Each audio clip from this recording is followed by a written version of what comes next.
Hi, my name is Dan Zeilinger, and I have been a world-traveling full-time trad jazz musician for the past 40 years. Some of my most memorable performances were on the lawn of the Edinburgh Castle, at Imperial Palace in Japan, as well as TV shows and commercials across the world. I've met many people during my career and have spent many hours on stage and off with these musicians, talking about jazz, life, and more. Some are touring musicians, some are theme park warriors, and some are casual musicians who play on the weekends with friends. I think they all have stories worthy of a movie script, and through these interviews, I'll be sharing them with you. Hi there, this is Dan Zeilinger with Trad Jazz Today, and we are in for a treat. We have round two with Mr. Bill Dendle. If you haven't seen round one, I suggest you do that because I'm going to try not to cover the same material. In fact, we just did a round two with Matt Johnson. And so both these guys and many of my guests have so much to say that I barely get to cram it all into our regular interviews. And here he is, Mr. Bill Dendle. What about your parakeet? Parakeet, yeah. Well, I don't know if you remember, for a brief period, the South Market Street Jazz Band had a bass player named Dwight Stone. Oh, sure.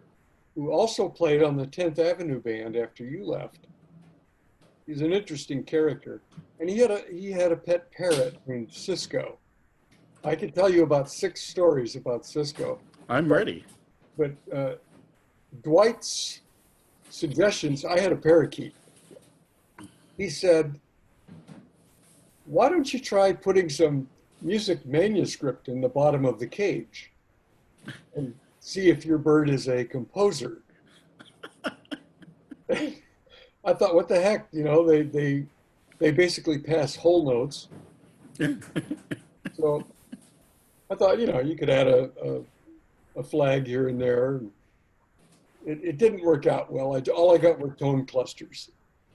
So Do you mean it sounded like? Never mind. Never, yeah. In fact, it did. Anyway, that was Dwight. No, that's that parakeets. I thought you were going to launch into or not yours necessarily, but the joke about the parakeet who was brought home and he wouldn't talk. Do you know that joke? I know several of those. Well, the one where the guy brings it home and the bird doesn't talk, so he calls up the pet store, and the pet store says, put a mirror in his cage, and he'll think he has somebody to talk to. And he does that, and it doesn't work. And he says, well, maybe if you give him a little wheel to exercise on, he'll start talking. That didn't work. And after about 5 or 6 phone calls like this, the guy calls the pet store and says, hey, have you had any parakeets? He says, what happened to the one I sold you? He says, oh, he died, but it's okay. He talked before he died. You know the punchline. I'm sure that you've told this joke. And he says, really, what did he say? And the bird says, food. That's a variation I haven't heard. Yeah, well, I just chopped it to pieces. Anyway. That's good, yeah. What I was thinking about, what are we going to talk about? And something that occurred to me. Well, I take notes. I got more to talk about. I'm sure you do. One thing I wanted to bring up, and I think you should bring up with everybody. Okay. A recommendation.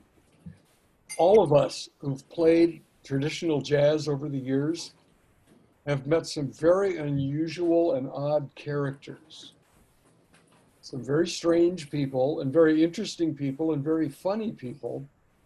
And it might be interesting just to build a catalog of how many people knew Jake Stock. Oh, yeah. Or could tell you a story about him. Or Rod Craddock, for that matter. Or Buster, the bass player. Buster, the bass player. I don't remember who that is. I can't remember his last name, but everybody else out there knows who I'm talking about. Okay. No, yeah, no, I agree. Or it might be fun just to catalog just those stories in kind of succession and put that out as a single episode. Yeah, and they are legion. I have a theory that, and I've wanted to put it into practice, but of course I can't afford to.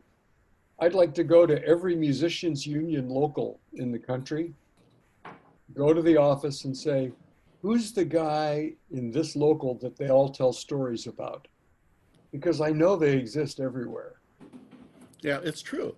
You know, when I used to go out and recruit for the drum and bugle corps I was involved with, and I'd walk into a high school band, and I'd say, you know, the nice thing about drum corps is that one kid who just doesn't care is not there, and everybody's head always goes to one person in the room. You know, Yeah. Alert, alert. so same kind of thing. You know, and everybody has that story about that guy in their union. Oh God, yes. You know. So the things I wanted to talk to you about, other than the fact I've listed a bunch of your jokes that are my favorites, but the other thing is I want to talk a little bit about your bad music collection. Ah, hmm. This is something that I've always been amused by really bad music. I think it's hilarious. It's great fun. Rod Craddock, who I mentioned a few minutes Uh-huh. ago, one of the best musicians I've ever known. Yeah, I was fortunate to get to play with him with you a couple times. Really, Phenomenal. really wonderful player. Uh, hey, you know what? He's passed away, and so has his wife, and so has Duke Ellington. So I can quickly tell you about Rod. When oh, what's his name? Paul Gonsalves. When Paul Gonsalves passed away, Duke called Rod Craddock. No. He did, and asked him to take the chair. They had met through Charlie Barnett, Okay. who Rod worked with, and Rod's wife told him, "It's Duke Ellington or me." And Rod, he only mentioned What a choice. yes, but he only mentioned this to me once, and he said, "Don't ever repeat this to anyone." He said, "I made the wrong choice." Oh, He adored his wife, and she was delightful. Kathy, she was interesting too. She had a hit record in the early 1950s with Art Mooney. uh-huh. She did the first recording, big hit recording of Up a Lazy River with Art Mooney. Wow. And it's on YouTube. I've heard it. Kathy Ryan was her name. She was married to Rod. Okay, now, where was I going with all of Bad this? music. Bad music. Rod had an even bigger and better collection of bad music than I did. I find that hard to believe, but go ahead. Oh, he, I remember, well, I'll finish that thought, then I'll start another one. He, um, he was good friends with, oh, names are escaping me this morning. The guy who was the head of the music department, the jazz department at San Diego State. And this guy got audition tapes from people who wanted to get into the program. Oh, that's a gold mine. It was a gold mine. And he would give Rod copies of the worst of it, which he would then share with me. And, oh my gosh, it was just amazing. I don't know what it is that's so amusing about really bad music, but it is. It just kills me. I think it's the most amusing when it's sincere. Oh When, God, yes. When it's you know, real. when people don't realize what, I mean, there are those acts, and we'll go through those in a second, that purposely turn out bad music just kind of as a homage to bad players. Jonathan and Darlene Edwards. Right. Or the country act, Sadler Brothers had done it Really, I didn't know. on one also, yeah, under a fictitious name. And the Sauerkraut Band. Right, right. But we're talking about the guys, like, I think you played me a tape of a guy, a trumpet player, right, who was trying to play all the hits, but he couldn't get above a G on the staff. And so every time the music went above that, he just laid on the G on the staff and played the rhythm. Oh my gosh. I think I was crying the day you played that for me. Well, you should have been. I remember when I was in high school, I had just started driving, and there was a radio station, I think it was in Oceanside, called KPRI FM, and they did a Saturday night show called the KPRI were the call letters, so they were Capri. Okay. They had a show called Capri Comedy, and I was driving my car delivering Chicken Delight on Saturday night. Don't cook tonight. called Chicken Delight. Wow. They did have good coleslaw, but chicken, anyway, that was my job in high school. And I was driving along and I had the radio on and Capri Comedy came on.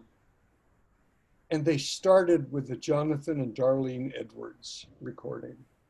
It was the Sing Along with Jonathan and Darlene album, which came out at the time when Mitch Miller was doing a sing-along show on TV. Sing-along was a big thing. And I had to pull over.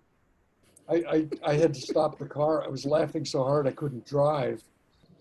And that was sort of my introduction to that concept of badly performed music. Oh, the first time I heard the version of Misty, I couldn't stop laughing for hours. The last album they did was just the duo. I mean, they did stuff with an orchestra early on. And I don't know how those guys managed to play, but their last album was a duo. It was just Paul Weston and Joe Stafford. And it was called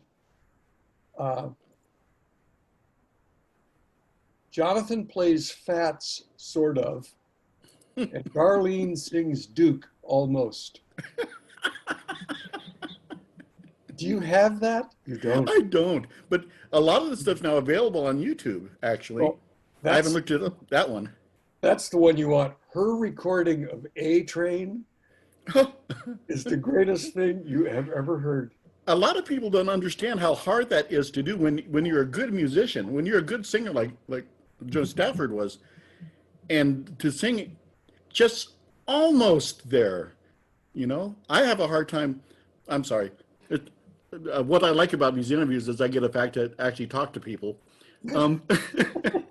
But I used to have to sing. I was doing a surf band with Rusty and Brad and George Andrus, and I had to learn how to sing a major 7 interval for, I think it was In My Room or something. Yes. And God, that's hard. Yeah. To just nail a major 7, let alone not go up to the tonic and not get in between. She manages to be just bad enough to make your eyes water. Yeah. She's after I discovered them, I then discovered Florence Foster Jenkins. Oh, that's the movie was made about her. Yes. Yeah. Meryl Streep played her in a movie. And oh my God. And the recording, it was RCA that recorded it. And they didn't have, in those days, an LP, it was 2 sides. They only had enough material on her for one side. And they had in the vault a recording of Faust, I forget whose, Gounod, I think. And this couple had come in. They had written the lyrics. They translated it into English. And her name escapes me. But the two of them, she sang okay. She wasn't really good. She sounded like somebody who sings sort of operatically at church. Okay. Not great, but not horrible. But the guy... A pretty good vibrato then. Oh, God, yes. The guy that she sang with, who did the other parts, sounded like a cartoon bear, like voiced by Mel Blanc. I played this for Rusty Steyers. It's called a Faust travesty. Okay. You can find it on YouTube also. I took a CD of it up to camp, I don't know, 20 years ago.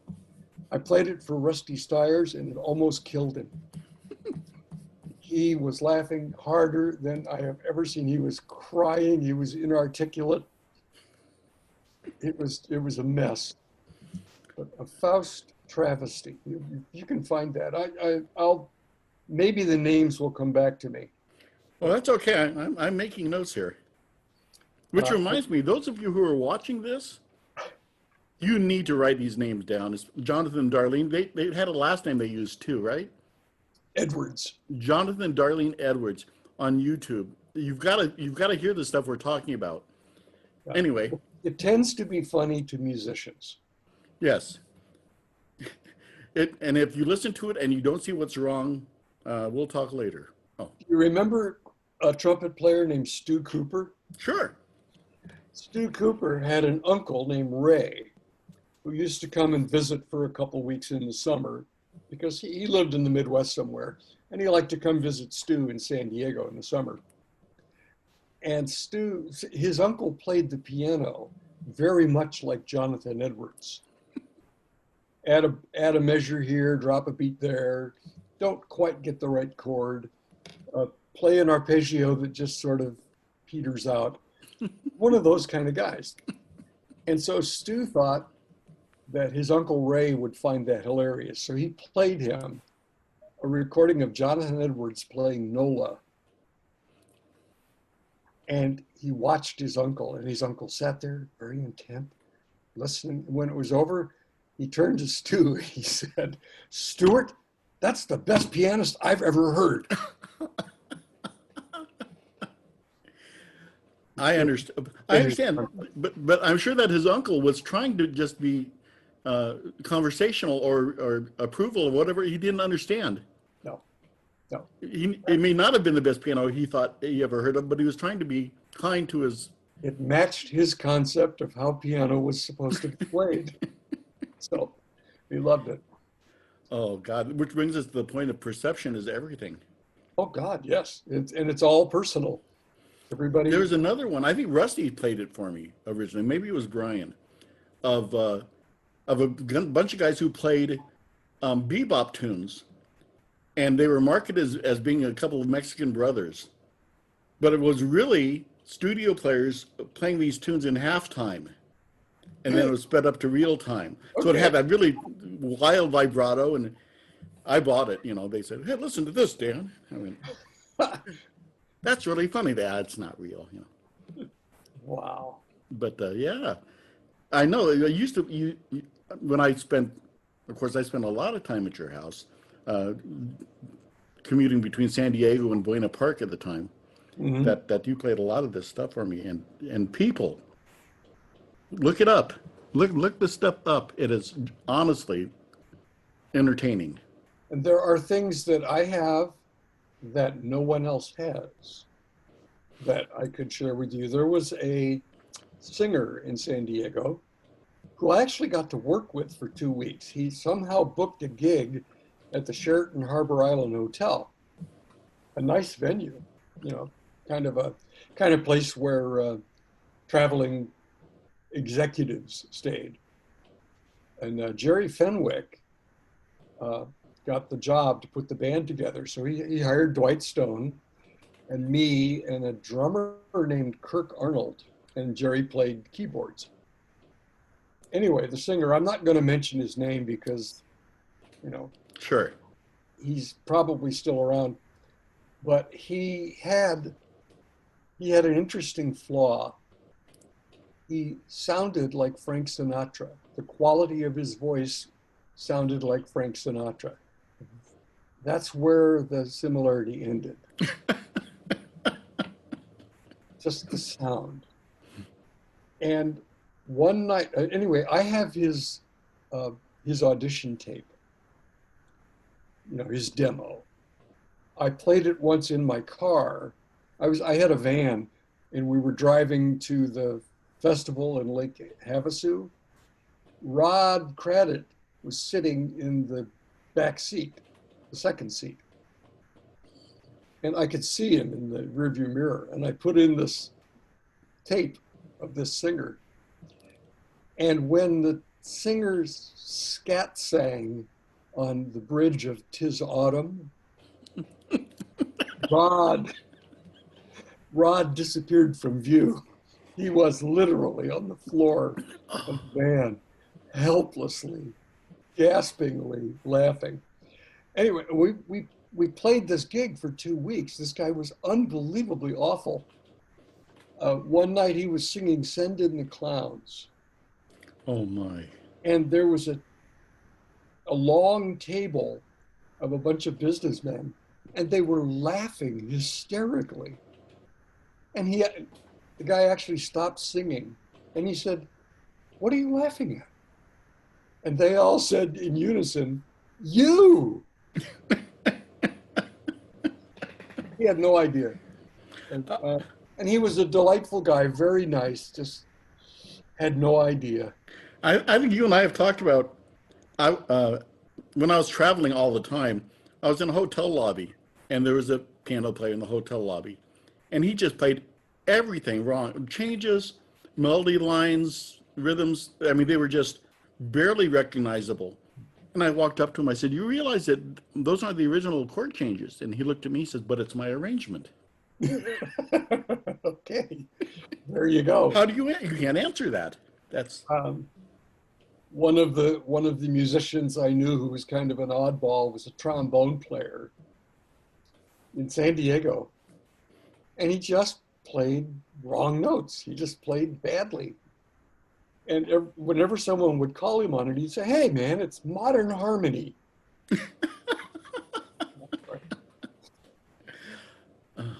what's funny in this very obtuse way that reminds me of Charlie Clark. Ah, Um, and he used to just try to eat the hottest peppers he could find when we were on the road, and we'd sit down at the table and he'd order a side of peppers and whatever they had. And his thing was that when they got too hot for him, he'd go, good oh, flavor. Same thing. It's in kind of a left-hand turn.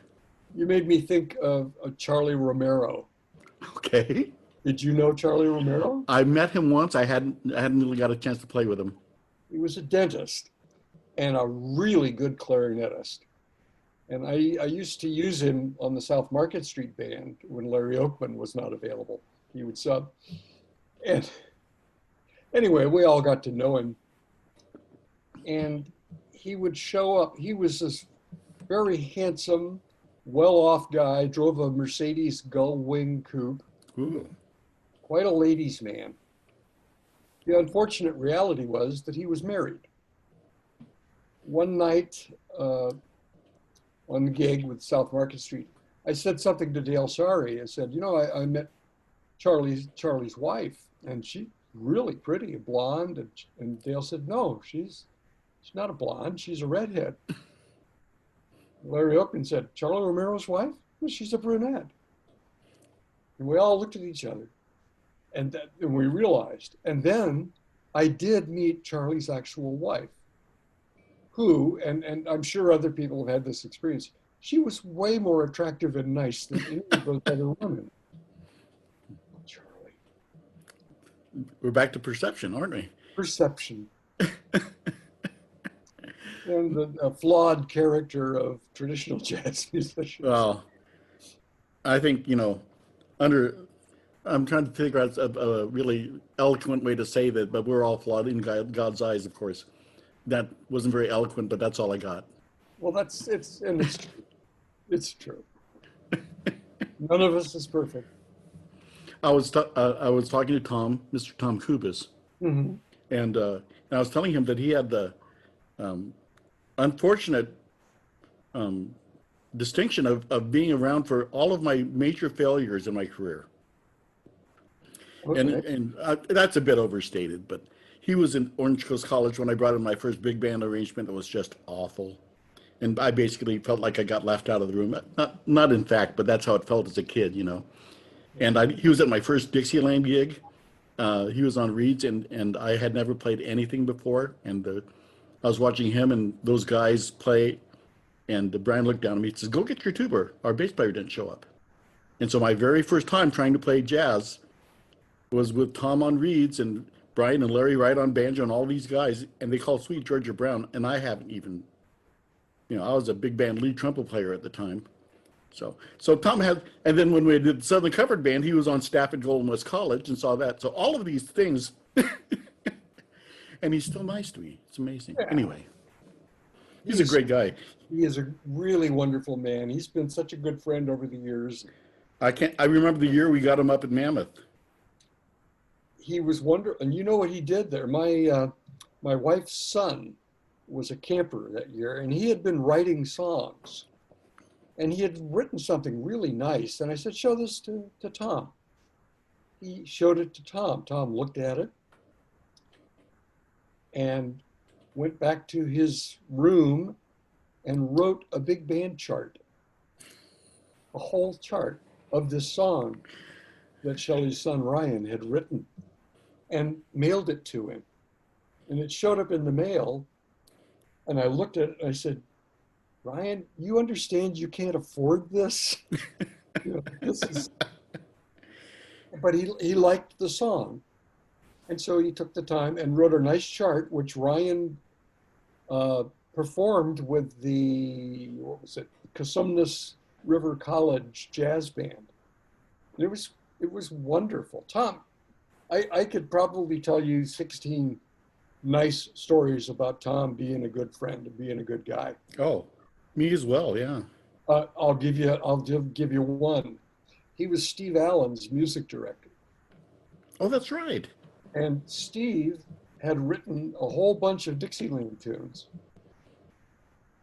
Tom called me and hired me to do banjo on about half of them. He got Brad to do the other half. But he knew that I was a big fan of Steve Allen. So he said he told me he went to Steve and he said, Steve, I've been writing these charts and, you know, this really should have banjo. It didn't originally, but he wrote banjo parts so that Brad and I could be part of the project. Wow. I mean, if there's As you know, fan club, I'm in it. yeah, he's so prolific. One of his things that he put And out he was a writes little. lot too. Go ahead. And he writes a lot too. He put out a little big band book, which was a 3 brass and 3 reeds and a rhythm section, and an entire book of this stuff. And when I was coming up as a trumpet player, I was booking a thing I called Dan's Band, D-A-N-Z, Dan's Band. And I would book it at local clubs and restaurants and things with myself on trumpet. And I would go to his house and say, you know, I've got this gig coming up, Tom, and I really don't have enough money to, he goes, here, just take it, just don't tell anybody. And he would give me the book to use on this gig, you know. So, yeah, I mean, I've got millions of stories about Tom being a wonderful person, but we won't tell anybody, will we? No, but I think someone should gather them up so that we can have a book of what a nice guy Tom Kubis is. Well, a good testament to the fact is the fact he gave me an interview, like you know. Yeah. So it's a great thing. Speaking of those guys, though, Matt Johnson tells me you were going to put him on staff this year at. I tried. Ed Metz finally had enough after 25 years. He decided he'd at least want 1 year off, if not just give up on it. I don't know what you do after having those two guys, you know. Well, that was the big problem. Getting a sub for Ed Metz, that's hard work. Paul Johnson told me one time, in an unguarded moment, that there were only 2 drummers that ever made him nervous when he subbed for them.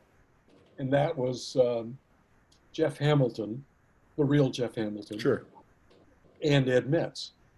He hated subbing for those guys. And Paul's nobody's slouch. I mean, that's a top drummer. And Matt also. So anyway, in fact, I called both of them and neither one of them could do it. And as it turned out, camp got canceled anyway. But... Yeah, I mean, and Matt just was really, he was talking about how he really hated the fact that he had something else going, I guess it was last year, and that he was looking forward to doing this year, perhaps. And anyway, and of course, that doesn't happen either. So what can you do? Now, I see that the camp is doing an online camp. Well, it's not an online camp so much as just a way for the campers to stay connected to the camp and have some of the camp experience. We didn't do a full, there are full-blown online camps. We didn't really think that what we do would work well in that way. Yeah, I don't think it would translate. No, it doesn't. I think a big band kind of oriented jazz camp, you might get away with it. But for what we do, it just didn't work. But we have, and there's still more going on. If you go to the YouTube page for the Tea Garden Jazz Camp, there are a bunch of videos up. Some of the instructors, including Shelley and me, made some sort of instructional videos, stuff that people really might want to think about or ways to practice. Anita Thomas did some. Bria Skonberg did one. And we did a couple of a cappella videos with the staff, the professors band, which came out really great. There's still stuff going on every day at noon and 5. Yeah. Okay. And if anybody's interested, they can email me and I'll send them the links to it. Or they can go to the sacjef.org. That's SACJEF.org. That's the Sacramento Jazz Education Foundation website. And they can find the links there, I think, also. But if they're interested. And we have Zoom meetings a couple times a week. And as many kids as want to can get in on it. It's I know what that's like, yeah. Oh, we had one last night with, I don't know, it's like 35 people. And it was great fun. Which actually brings us to another subject I wanted to cover today. Okay. And I'm trying to decide which order I want to do this in, but I'll shoot them both at you, and you can make your own decision. And that is A, who you've had go through both of your or all of your camps as staff, and B, how many of the students have ended up going pro, and who are they? Okay. Well, let's see. I've been involved in the Sacramento camp since 1989, and I became the director in 1999. And in 2000, I expanded that program to include an adult camp. And somewhere in the early 90s, I think about 93 or 94, we started the Mammoth Lakes Jazz Camp, which you were part of early on. Yeah, in fact, my memory, which is I'm sure flawed, but I remember saying to you up at Mammoth, you know, we ought to put together a band of just the instructors and call it the professors. I remember that being my idea, by the way. Well, you'd have to argue with Ken Coulter because That's true. he goes around telling everybody that it was his idea. That's all right. I got boxing gloves. I remember talking about the notion that it would make the camp a lot easier if we had a dedicated faculty that was also a band. It would simplify things. Then the band, all of the instructors could be present for all of the camp performances, stuff like that. Anyway. Oh no, it was a good idea. It was a good idea, even if it wasn't mine.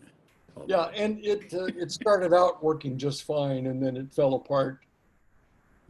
Primarily because Ed Metz kept playing with Tom Hook, and, you know, wouldn't just stay with us. Well, Ken Coulter wanted Tom Hook.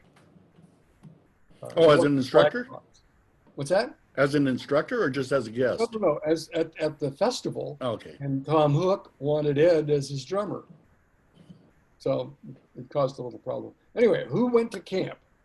Mark Caparone was a camper the first year I taught. I didn't know that. At Sacramento camp. Clint Baker and Matt Perrine and Bonnie Otto were all in on the first camp in 1986 before I got there. Guess who the original banjo instructor was? In 1980? 1986. No. Brad Roth. Oh, he was the original instructor. I didn't know that. We did the first 3 years, and then they actually called Carol, my wife at the time, and asked her to do it, and she said, no, you want Bill. So that's how I got started in there. Anyway, who else? Bria Skonberg was a camper. She came to the camp. Was she came from Mammoth, right? Not Sacramento, though. She went to the Sacramento camp also. I think she attended the adult camp. See what brought her into my vision and reality was Westy used to talk about her all the time. And you met her at camp. And tell me how she used to lullaby the kids at Lights Out. That was when she was a counselor. Yeah. Yeah, she started that. They would get all the counselors around, a bunch of counselors around a radio, and they would all sing together while the other counselors had their radios on in the cabins. And they used to travel from one cabin to the next and do it also. They had a variety of things. Bria's a creative force. Oh, so I've learned. Yeah. Well, my first experience of her at the Mammoth Camp, I think she was 15. And we used to rehearse at the junior high school. We used the high school. We used classrooms. And during a break, I was walking down the hallway and I heard what I thought was Rusty Stiers practicing. And I went in the room and it was Bria. And I thought, oh, okay. Yeah, the interesting thing is although she really does, and I have to admit, she doesn't remember meeting me, but when she was 11 in Chilliwack, Miss Behaven did that festival. Hmm. And of course, they were just starting the jazz band at the time, and their instructor brought them around to meet everybody, and Westy played on his hand, and everybody thought that was hilarious. But I met her when she was 11, for that moment in time. Yeah. Well, she's done okay. Oh my gosh! In fact, when I first started this show, I reached out to her, and she said, "Sure, but you need to wait till the middle of August sometime. I'm going to be, busy until then. So hopefully, I still get the chance to interview her." I hope so. She's a delightful person. Really enjoyed knowing her all these years. So it's not just a rumor that she's a nice person. She's a sweetheart, absolute sweetheart. Really great. Yeah, but I did the same thing when I heard her for the first time. I sent her a message, and I said, I can hear Rusty and you're playing, and of course she said that was a great compliment and all that. And Yeah. Well, I figured out. She told me later that what it really comes from is that they were both Louis Armstrong fanatics. right, and most of her instruction came from Vacher, right? Well, that was later on. After Yeah. she moved to New York, she took lessons with Warren Vacher. She couldn't find anybody good. So, This is true. Anyway, so and of course I've interviewed Matt Perrine. That reminds me, I need to reach out to Shelley's son too. Maybe I can get him on the show. okay, I'll have to work that out. sure. But yeah, fortunately, before March, about twice a year, I would see your ex-wife. She would bring her father down to the Curleys for his birthdays and stuff.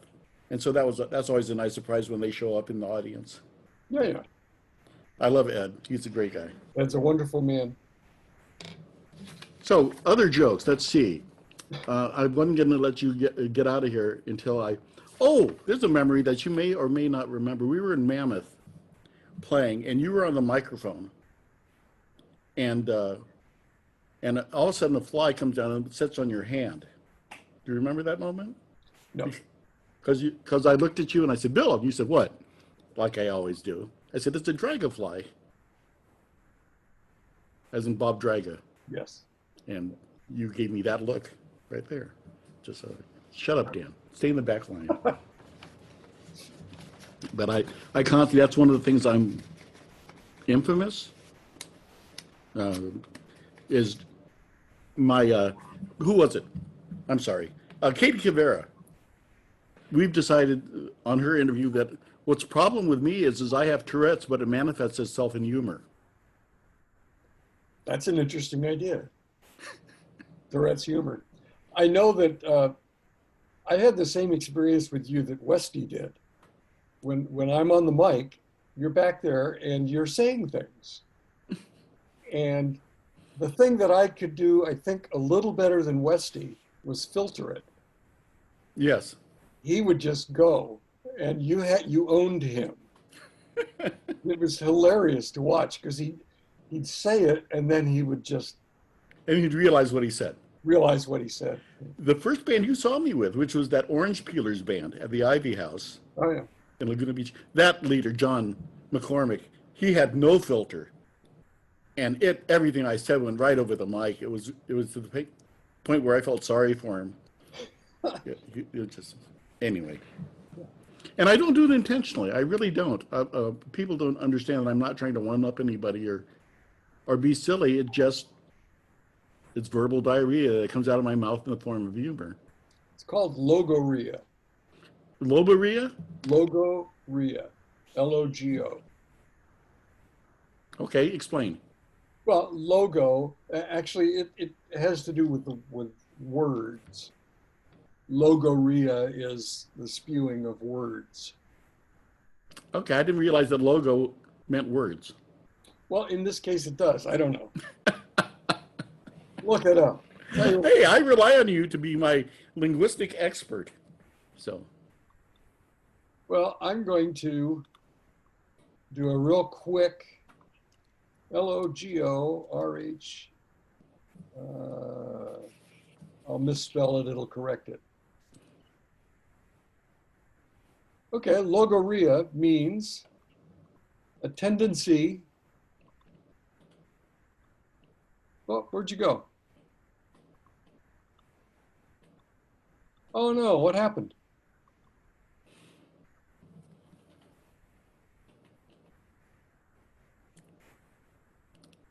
Google decided you really didn't need to know that. All right. I'm I'm opening this. There, I'm back. Did I leave? No, no. Oh, well, I did on my end. Logoria is a tendency to loquacity, Okay. which you do have. You and I are both loquacious. Ooh, that sounds sexy. Yes, it is, but some of us are more egregious in our loquacity than others. Okay, checking my notes, I want to Yeah. know who came up with the idea of putting Gilligan's Island lyrics to Amazing Grace. And the answer to that is I'm not sure. I know that somebody sent me an email in which there were just a series of thoughts that they had garnered from various sources. This was back 1995, 94. And one of them was, did you realize that you can sing the words to Gilligan's Island theme song to the tune of Amazing Grace? I sat at my computer and did so and laughed. So I took it to Eddie Erickson and we rehearsed it. I will never forget the first time we performed it at a festival. It was at Santanella, which was, you know, where the Pea Soup Andersons is up on Right, sure. 85. It's a really odd place to have a festival. Woody Loftman put together a festival there because I think he lived near there. Anyway, what's his name? Tex Wyndham was there.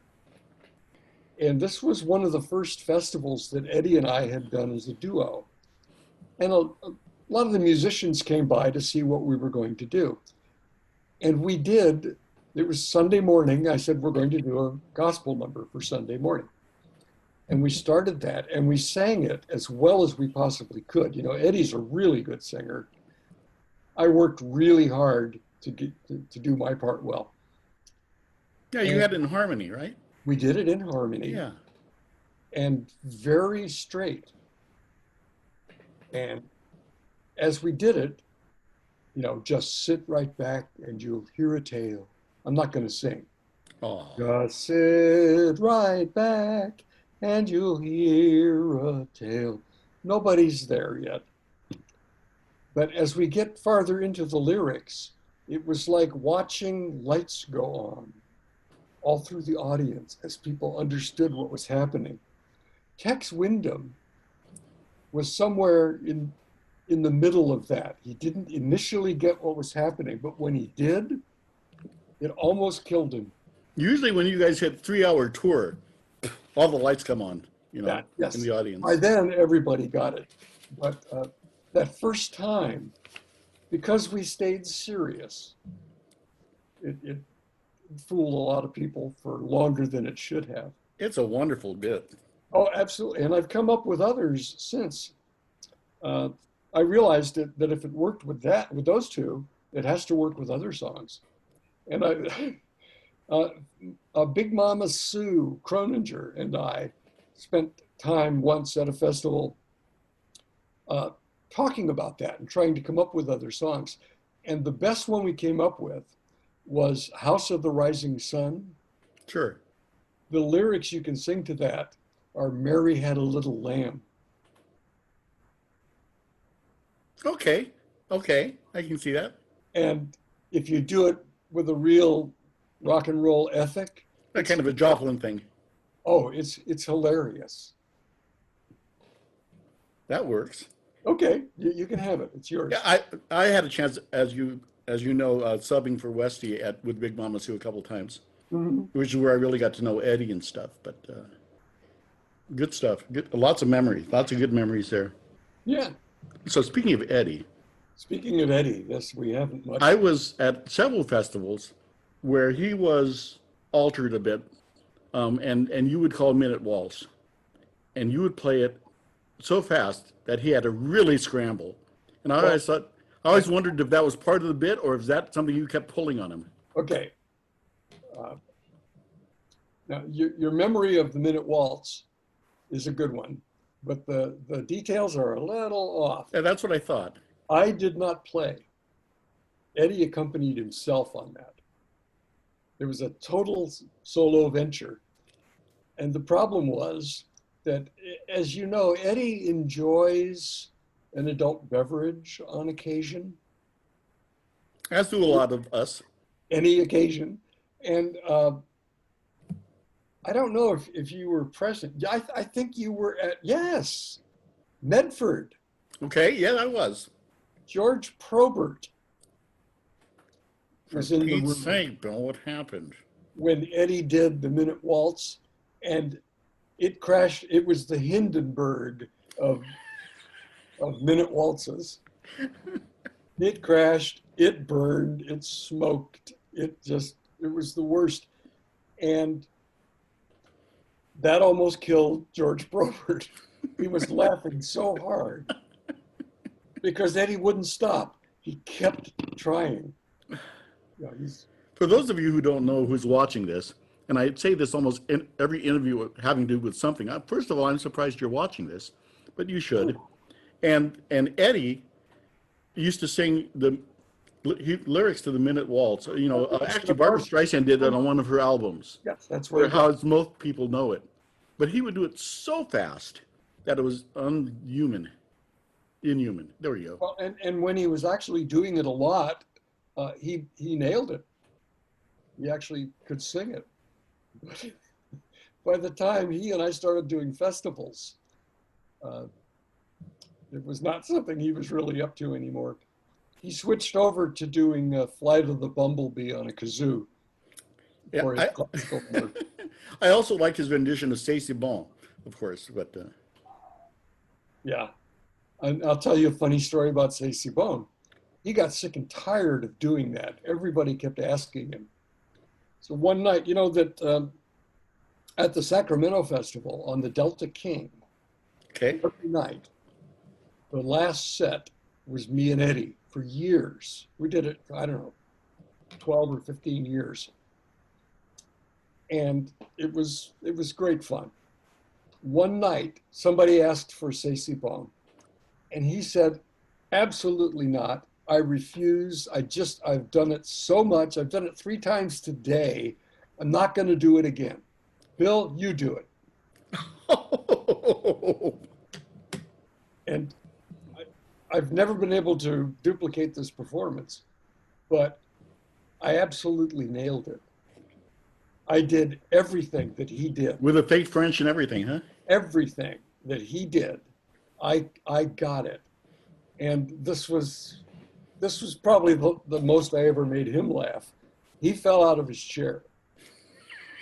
He was lying on the floor, quivering with laughter. And it went over well with the audience too, because they didn't expect what happened. I've never been able to do it again. I think it was just in the moment. You know, the only time I've ever had a drink while playing is on those nights with Eddie on the Delta King. Because the only way I could keep up with him. Sure. Just had to turn off my editor. And so, I'd had a glass of wine, and I just did it. If anybody watching does not know who Eddie Erickson is or has not experienced him, go to YouTube and resolve that issue, because he is an absolute treasure. Oh, One of the best musicians, best singers, funniest people. And of course, he is so much better at everything than he thinks he is. That's, yeah. I mean, the guy's one of the best one of my favorite guitar players and banjo players.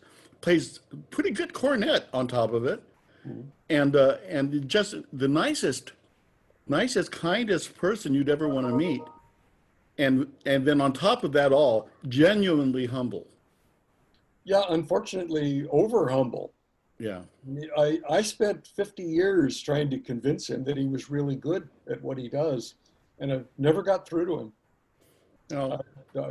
We all have our flaws, as we said before. His was an inability to understand that he really was good.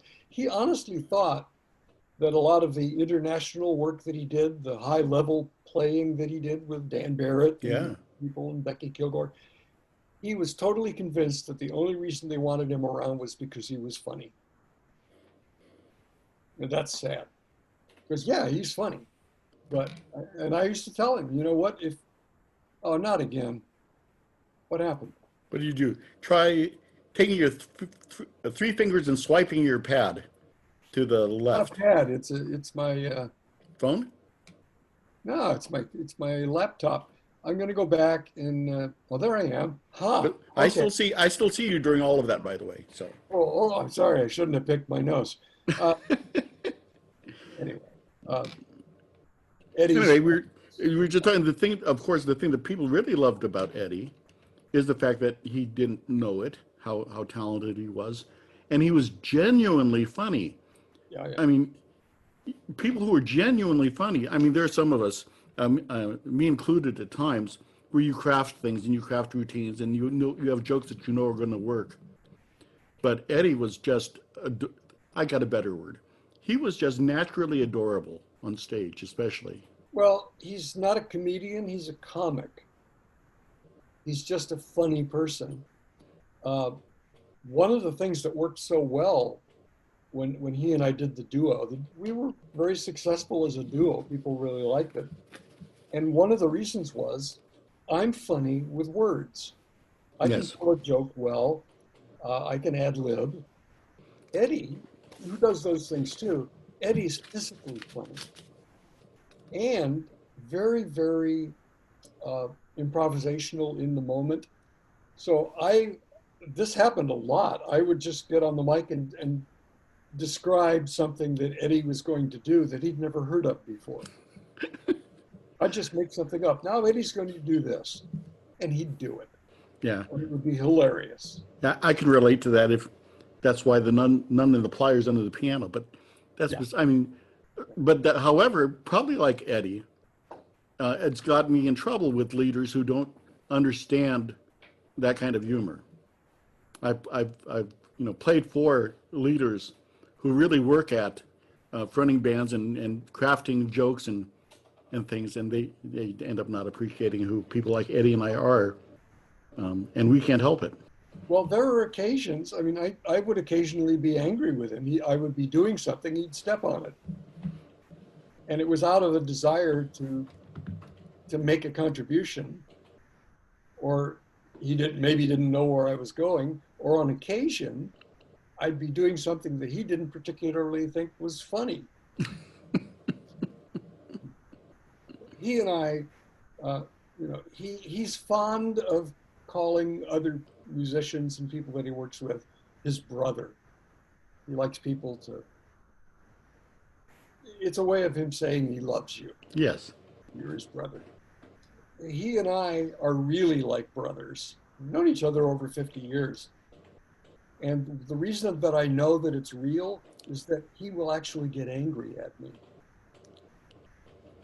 And you don't ever see him angry. No, you're right. It lets you know that they honestly care That what's going on that he between was them. being real with me. Yeah. He didn't have a brother. I don't have a brother. He had two sisters. I had two sisters. We adopted each other, and it's a real thing. I honestly feel like he is my brother. Yeah, I understand. And like any of those long-term relationships, you love somebody tremendously, but that doesn't always mean you like them. No, but I always like him. He just pissed me off. But you know what I'm saying? Yeah. Yes. Okay, I'm checking time here. We're good. However, there are a couple jokes I'm not going to let you get away without telling if I can convince you. And some of those are those long jokes that end up in a unexpected punchline. My favorites. I, And you have a bunch of them. I do. Does one come to mind in particular, or do you need to be prompted? I need to be prompted. Okay. Um, I'm trying to figure out how to do that without giving the gag away. Just Let me start the see. joke with the gags at the end. Well, however, the the prompt maybe the oh, I know.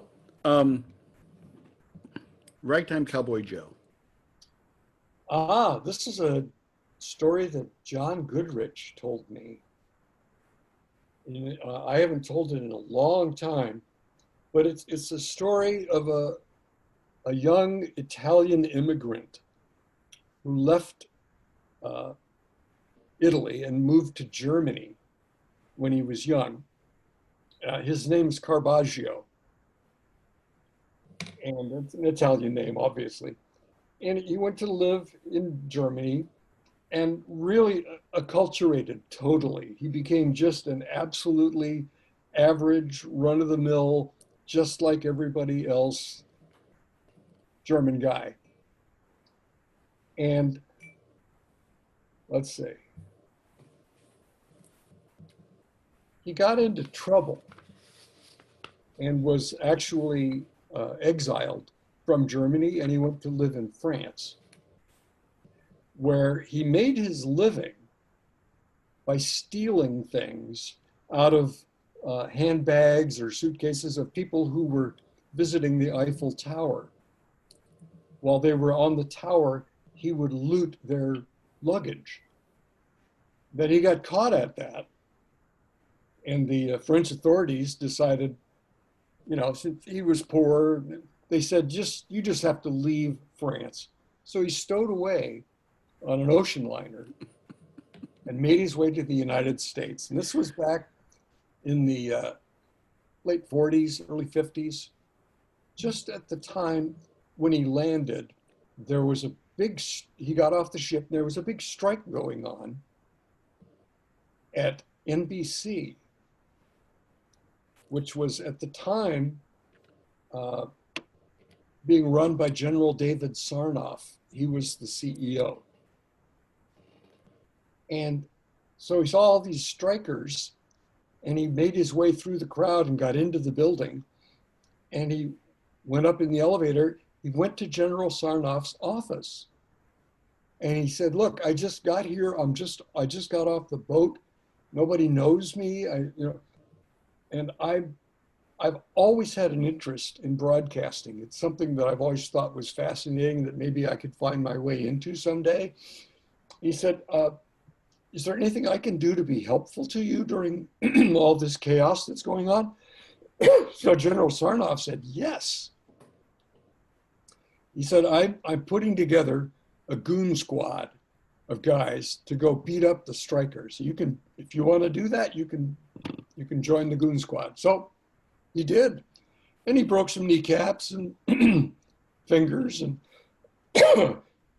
really helped break up the strike.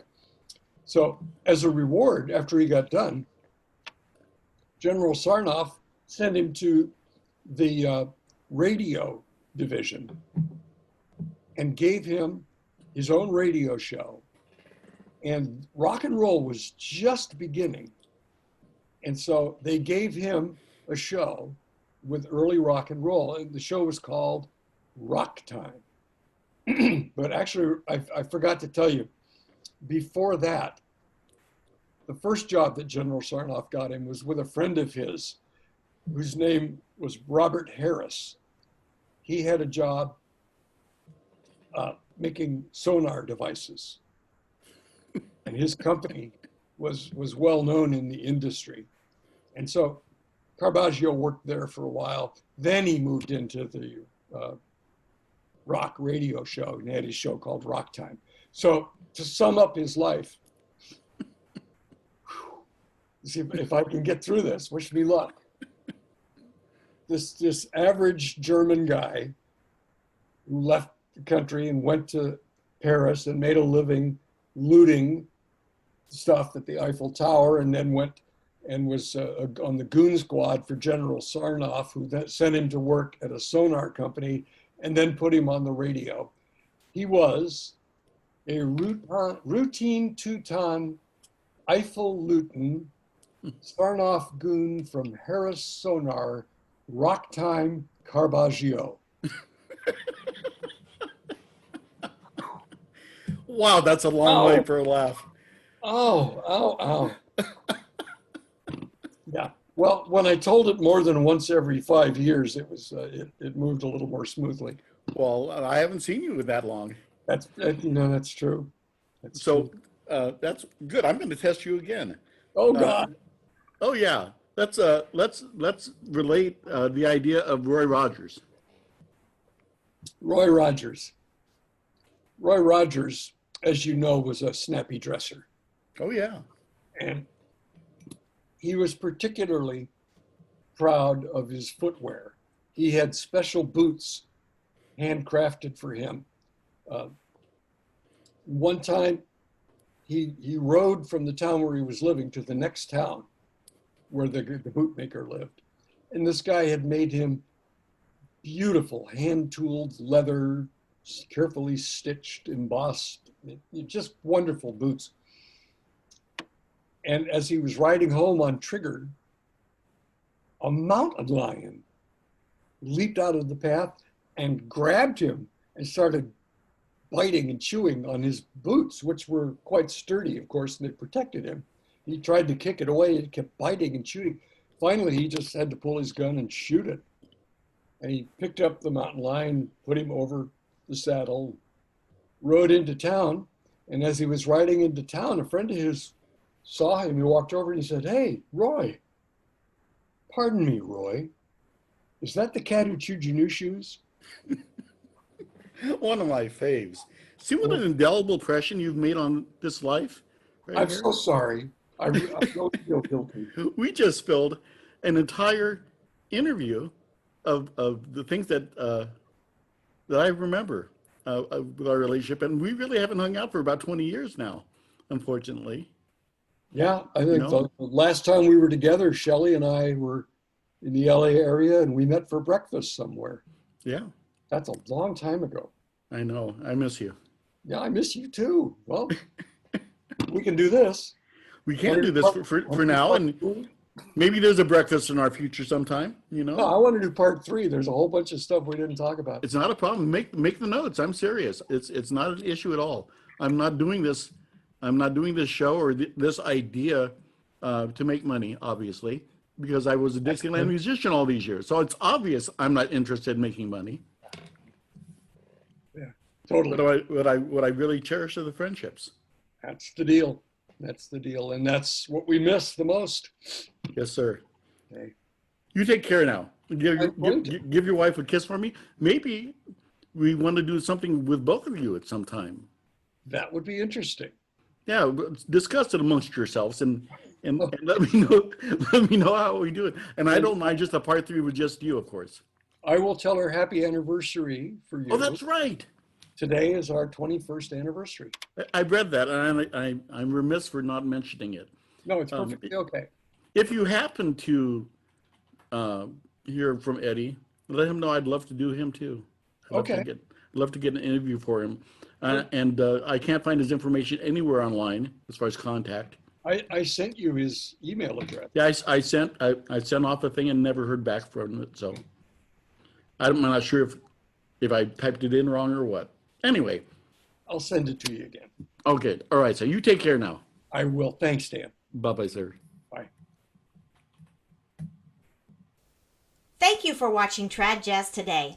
Dan shows new interviews every Monday, Wednesday, and Friday. Make sure to check out the archive of past shows, and please give us a thumbs up when you subscribe to the channel. Bye.